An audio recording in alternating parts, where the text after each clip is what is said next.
It seems like as a player, he was somebody who was a little bit quiet, but when he needed to be vocal and loud and motivate, he had that in him, and I'm sure that's what that locker room was like at halftime. It's the quiet ones that are always deadly. If you're quiet, usually it means you're mean on the field and you can stick into a tackle. As Penn State tries to get some attack going here, and White's able to run it down on this right side. White crossing it in, collected by Lucky. Second half officially underway here at Jeffrey Field. Appreciate you being with us here on the Big Ten Network for this conference opener in women's soccer. Very exciting evening. Jackie Manny and Kylan Mills here with you on the call on a beautiful evening at State College. Just about 70 degrees, sunny skies as the sun prepares to set here. Very, very light 4-mile-per-hour breeze. And our officials on the call for today's game. Ashley Cedro is the center referee, flanked by Justin Hess and William Campbell. Blue jerseys on the left side of the screen are the Penn State Nittany Lions. On the right side in the red is the Maryland Terrapins, as one might guess, here at Jeffrey Field, getting the action going here in the second half. Nittany Lions with a 2-0 lead, looking to make it 3 here in the attacking third once again. Cross on the ground, initially cleared by Morales, out of play.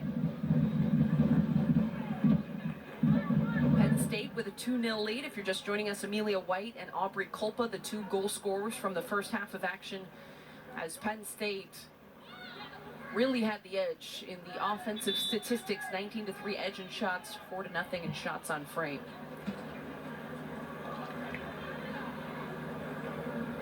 Penn State also going deep into their bench. 7 substitutes used in the first half of action, 5 for the Maryland Terrapins.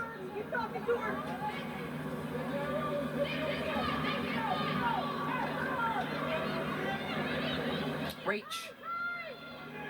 White. White tries it herself, saved by Lucky.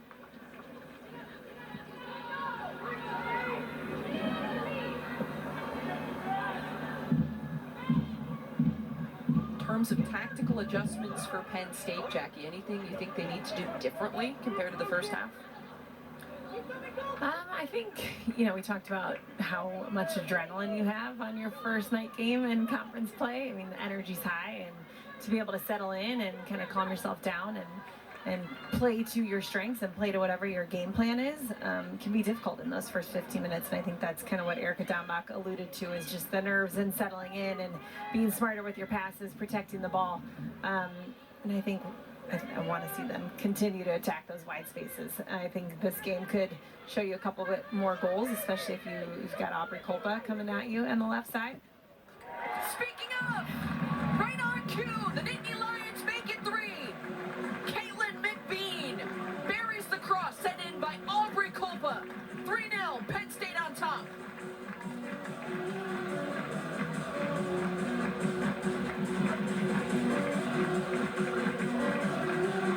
Going back to what we were just talking about, I feel like they had just a little bit more to give, and here it is. Aubrey Culpa again, so dangerous in the flank space. She's so good on the ball, so hard to dismantle when she has the ball, and McBean just perfectly placed. She's right at the top of that box, and all she needs to do is get a tiny little redirection flick on it, and that's what she does. She's got great positioning. She's got herself in front of the ball, and it's just a tiny little flick of the ball right into the back of the net for goal number 3 for these Nittany Lions. Penn State off to a hot start here in the second half of action. McBean's second goal of the season. The assist for Aubrey Culpa, who already has a goal in this game. McBean, a player whose name we haven't said a lot of, or at least didn't in the first half of action, Jackie, but a player who was a prolific goal scorer, an All-American, also first-team All-Big Ten selection last year as a redshirt senior. 16 goals to go with 2 assists, top 10 in the nation in goals scored, and 3rd in the Big Ten. 6-game winners to go with that, but has had a little bit of a slow start to this 2025 campaign, especially compared to how she started last year. Last season, 8 goals in the first 5 games. Just 2 in the first 7, or 8 now rather, including this evening's game. But Coach Dombach mentioned she spent a lot of time dealing with an injury as Penn State tries to find a through ball, but looking threatening once again to score. Here's Culpa. Yeah, I think she's still trying to get back into her form. But I also think a lot of this game specifically has been played in the wide space, and she typically likes to be in 9 up top, kind of holding court up there. But I also think when you have that breakout year, you get so much attention around yourself in the scouting reports. You get so much attention defensively. You're going to get numbers around you that it does open up space for players like an Amelia White or like an Aubrey Culpa in those wide spaces where so many players and defense players are zoned in on McBean, and I think that has just opened up and made Penn State that much more dynamic offensively. And I mean, that's all because of how well McBean did last season and how dangerous she was. Sure, McBean now at the top of the scouting report, drawing multiple defenders, but also opens up space and helps out her teammates. And the team first mentality is a part of what this Penn State team wants to do and wants to see. And coach has always credited her players for the buy-in, and McBean is maybe more bought in than anyone, choosing to come back this season as a graduate student. Had some interest from NWSL clubs. Of course, that's the National Women's Soccer League, the professional league here in the U.S. The coach said she chose to come back. Maybe felt like she had some unfinished business last year, and also wanted to continue to hone her own skills and work on some of the things that NWSL coaches have identified she needs to work on. Corner kick sent in right towards the penalty spot. The header goes wide though.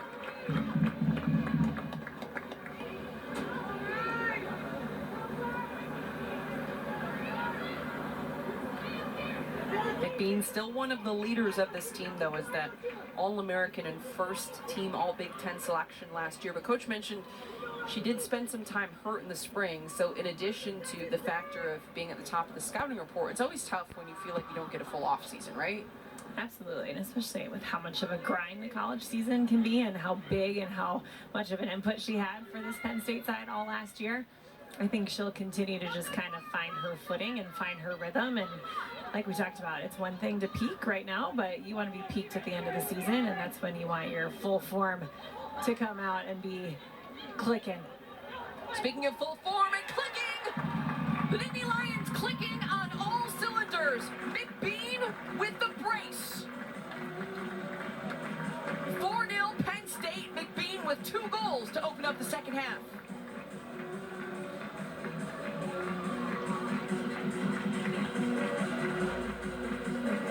Positive broadcaster's curse today right now. Amelia White doing some work on the right side. Aubrey Culpa, though, great job to keep that ball alive and in play. Gleason keeps it alive again, and then McBean, same spot she scored off of, just a different body angle, different foot, just a little toe poke. Again, that's kind of that goal poaching awareness where you're in the right spot and you're completely aware of what's going on around you, where you need to be able to find that final touch into the back of the net. McBean's second and third goals this season now coming in the first 8 minutes of the second half of action in Happy Valley. McBean's one of those players too, even going back to her highlights last year, she just seems to have a nose for goal, like in those moments like right there where she just like puts her body on the line. She's in the right spot. Whether she's getting in behind or making more difficult shots, she also is putting away the ones where like somehow in traffic she always seems to come up with it or be in the right place. She's so strong on the ball when she has the ball at her foot, especially if she's got your back to her, or like you said, if she's just got herself in a really good spot where all she needs to do is be able to body somebody off to get a one-time finish in. You don't want to mess with her if you're inside the 6. Aubrey Culpa was credited with an assist as a part of that last build-up, which is now her 3rd of this game. So she has a goal and 3 assists. Yeah, she's been quite active. Very active. In those wide spaces. It's interesting, Coach Downbach was talking to us about is there was a player down on the ground here on the left side of your screen. Bella Askew taking a little tumble there. A little slow to get up, but she's all smiles now. Good to see. But Coach mentioned Culpa and McBean really trying to work on that partnership up front. They started out the season, the Nittany Lions did, playing in a 3-5-2 with McBean and Culpa up there because she liked that they have some speed but also some different qualities. As here comes Penn State, but it's a good tackle. But she even mentioned now they've switched to a 4-3-3 with McBean playing that more traditional central role, that they're still trying to figure out the spacing, the timing of runs, like all that takes time to develop. Absolutely. And again, it's so fun to be top ranked, and it's great to have an undefeated start to a season, but that doesn't get you to a championship at the end. So as great as it is, you can't hang your hat on anything at this point in the season, and you've got to continue to be dynamic in the formation that you're putting out there, who you're playing with, and continuing to try and figure out how you're going to get your top 11 on the field at the same time. That's one of the things that I love about talking to Erica Dombach is just the tactical awareness, just how she sees the game, and talking to us about making an adjustment like switching formations from a 3-5-2 to 4-3-3. She recognizes what's going to put her personnel in the best positions to score. And it's really all about the width and the flanks that you've talked about, that she really wanted to try to engage more with this type of look. When you can get your wide players involved in the game, and especially if you're trying to get one of your, or maybe both sometimes, of your outside backs forward, I mean, you just stretch and you make it so hard on the defense. You pull them apart in different ways, and it's so much easier to find different channels and different possession sequences to unlock them and go forward at different paces and different times.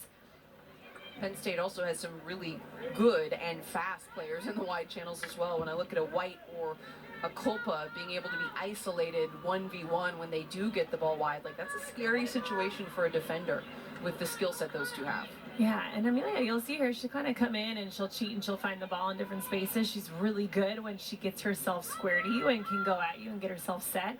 Aubrey Culpa, to me, like, she's so slippery. I mean, she gets the ball at her feet, and it is so hard to get the ball off of her once she has it, whether she's got her back on you, whether she's going to goal, whether she's on the end line, whatever it is. I mean, once she has that ball at her feet, she is hard to dismantle and disengage. It was almost the reverse broadcaster's jinx again, as Culpa had the ball end line and was able to just keep it in play, as Jackie was talking about her.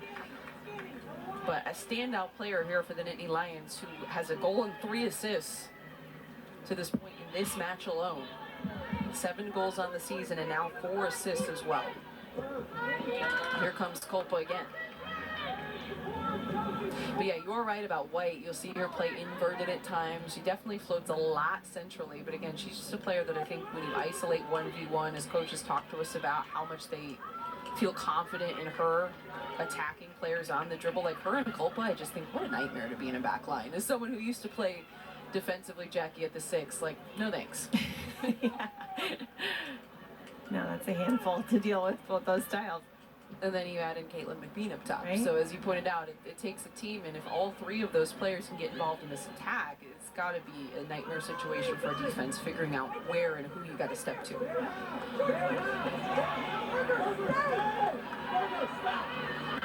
Penn State maintaining some possession here as this second half progresses. There's the flank play.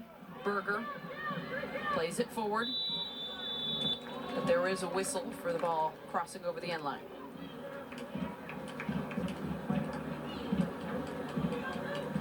Next Thursday, the Nittany Lions are back in action when they host Nebraska. Live coverage begins at 6 o'clock Eastern, 3 o'clock Pacific on the Big Ten Network and the Fox Sports app. Excited to see the Huskers this season, Jackie. A little bit of a down year last year, but you know what that group is capable of, going back a couple seasons, being a top 25, top 10 caliber team.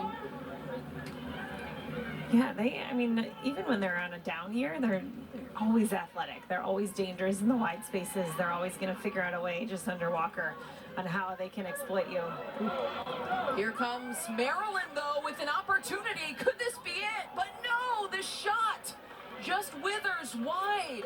McKinley Heaven knocking on the door of a breakthrough for the Terps. She does a great job to stay on this. She tracks it all the way back. Askew tries to get this ball into the goalkeeper's feet, but it's too late. Takes a good touch around her, but just can't hit that strong enough to be able to put it on frame. And that's one of those where you have to get that ball on frame in those opportunities. She wants that one back for sure. McKinley Heaven, the freshman forward, checking into this game and making an impact with that pressure you saw. Well, you know, Coach Dombach's also not going to be happy with that miscue from the Nittany Lions defense. Heaven, though, gets a ton of credit. It was just the final ball, the final touch, not online. Heaven playing in just her 3rd match for the Terps on a big stage under the lights on Thursday night against a top 10 Penn State team. So close, though, to getting an opening goal here for the Terps. Subbed on 23 minutes against James Madison last match. Must have impressed Coach Marciano with what she showed. Mentioned a Rockville, Maryland native out of Richard Montgomery High School, 3-time All-State selection, All-Conference and ECNL as well.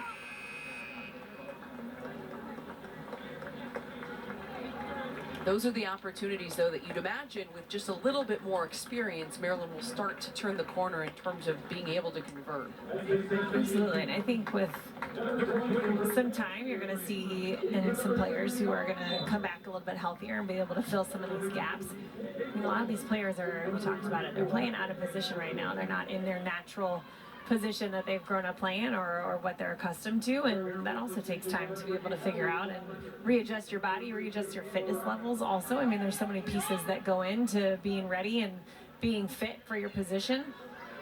So again, I love Marciano's demeanor. I love the personality that he has on the sideline right now. Even right now, they're down 4-0, but all he's doing is staying positive and trying to get his players going, and he's got a little bit of that rah-rah to him, which I think this program needs. And I think the more positivity and confidence that they can get, they'll start to find a little bit of consistency in the controllables, and I think this program, again, will start to turn.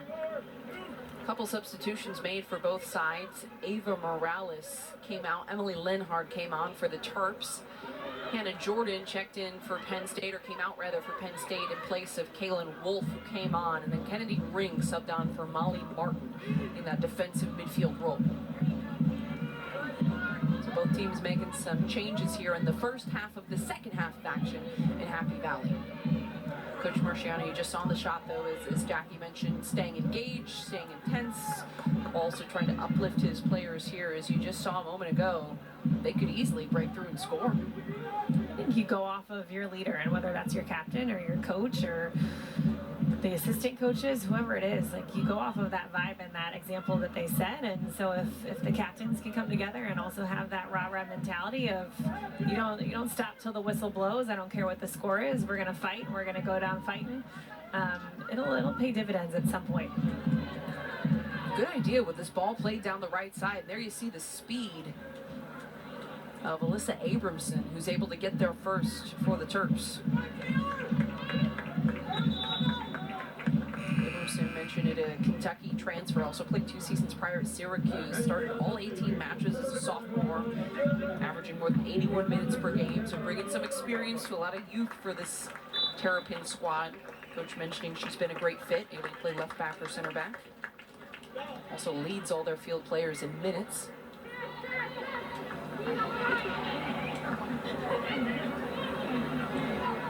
Penn State with some solid possession here in the final third.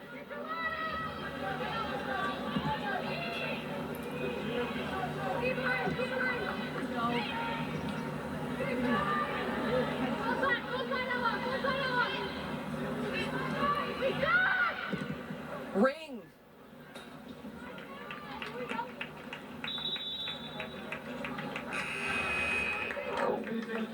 As we kick off Big Ten play tonight, the official kickoff to conference action, very exciting. Let's check out some of the storylines around the conference. USC, can they defend that 2024 regular season championship? They took down UCLA in the final game of the regular season to secure it. It was very exciting. Meanwhile, the Bruins, a top 5 ranked team, 1 of 6 in the Big Ten to be ranked in the top 25, according to the latest poll. And then Illinois, Jackie, this is a storyline we have to talk about. 7 consecutive wins to start 2025, the best start since 2004. What are your thoughts on your Illini here in the early going? I'm excited. I mean, they've got a new coach at the helm, so that's always exciting to see what kind of perspective and energy they're going to bring to it. But I think it's, again, we've talked about kind of preseason and non-conference games and then conference, and I think you really see how a team's going to be and what they're shaping out to be in terms of their whole season run once that conference starts. So I'm excited to see what they do in these next couple weekends. I think it'll be kind of the true test of what Illinois is made of this year. Of course, a big change on the bench for the Illini with Janet Rayfield, a legend in the game, and in Champaign retiring at the end of last season, and Katie Holteen stepping in as the new head coach, beginning her first year at the helm after a really incredible stint at Grand Valley State University, leading that group to some major success. So it'll be really exciting to see what the Holteen era brings for Illini. No, I'll be down there in a couple weeks. I get to see it in person. All right, then you can report back, bring us your full assessment from on the ground. We'll do our own segment for it. Exactly. Looking forward to it. But tip of the cap to the Illini for that strong non-conference slate, going 7-0 ahead of their Big Ten opener. Of course, keeping our eye on the West Coast schools, but they are one of several schools, or two of several schools, I should say, ranked in the top 25 out of the Big Ten Conference. Currently 6 Big Ten schools ranked in the top 25, including the Nittany Lions ranked in the top 10. UCLA leads the way at 3rd, as Penn State also has made a change in goals. So something to note here, Mackenzie Gress has subbed off, Amanda Porbaugh has come on. The 5'7" redshirt senior out of Westerville, Ohio, was a starter for a portion of last year while Gress was away with the US U20 national team playing in the FIFA U20 World Cup. She won bronze there, but Porbaugh took care of the business at home, and Coach Dombach has really, in talking to us, every single time we talk to her, Jackie, emphasized the fact that these two goalkeepers are neck and neck, and that Porbaugh really is the same caliber as a starting goalkeeper. There is no drop-off between the two. She really, really is excited just about the quality of competition between the two, but also what they've been able to do with that goalkeeper room with their goalkeeper coach, Tim Wassel. I think that's partly Tim Wassel, not partly, majority Tim Wassel, but I think the culture he creates, and at most programs for that matter, I think the goalkeeper culture is so different and unique. I mean, there's only a couple of you that are competing for the same spot, but when you find the ones that are successful and that continue to turn over really quality goalkeepers, it's the ones that push each other as hard as they can, who've got a great leader, but who also have the independence and the wherewithal to want to be the starting goalkeeper themselves. So it's an interesting dynamic to study, because you are day in and day out, as much as you're supporting each other, you're also competing against each other. It's also a credit to the Penn State staff that they're finding moments to get Porbaugh into the game, because that's the thing that has to be frustrating about being a backup goalkeeper, is the fact that you put in so much work in practice and training day in and day out, knowing that it may never pay dividends in a match-like situation. You have to be ready should an injury or something take place, or a coach decide they need to make a change. But there's a greater likelihood that you may do all of that work and be right there, inches away from being the starting goalkeeper, but never see the field. I just think it's admirable that Penn State has continued to find ways to keep her fresh, to keep her sharp by getting her into games. She played about the last 4 to 5 minutes last match against Liberty, and now is getting roughly 25 minutes of work here in the Big Ten opener. And that's important, right? I mean, the players want to get that moment under the lights, right?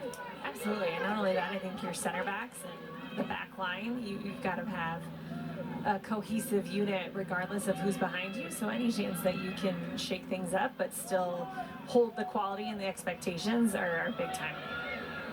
Here comes Maryland trying to get some quality attack going on the right side. Ball played off to Eglund. Finds DiMartino, who gets it right back to her, and that's a good shot. Porbaugh makes the save.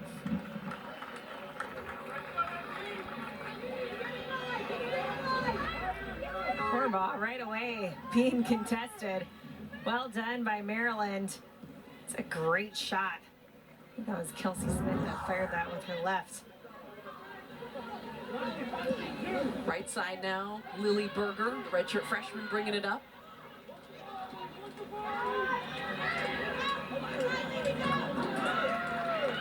Some good passing sequences there for the Terps.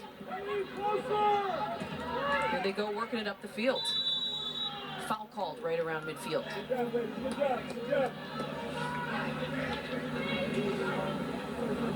Eva Mowry into the match. There you see the redshirt junior forward, Arnold, Maryland native. He's played in every match this season.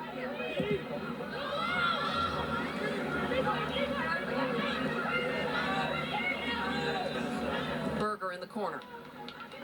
Out of play.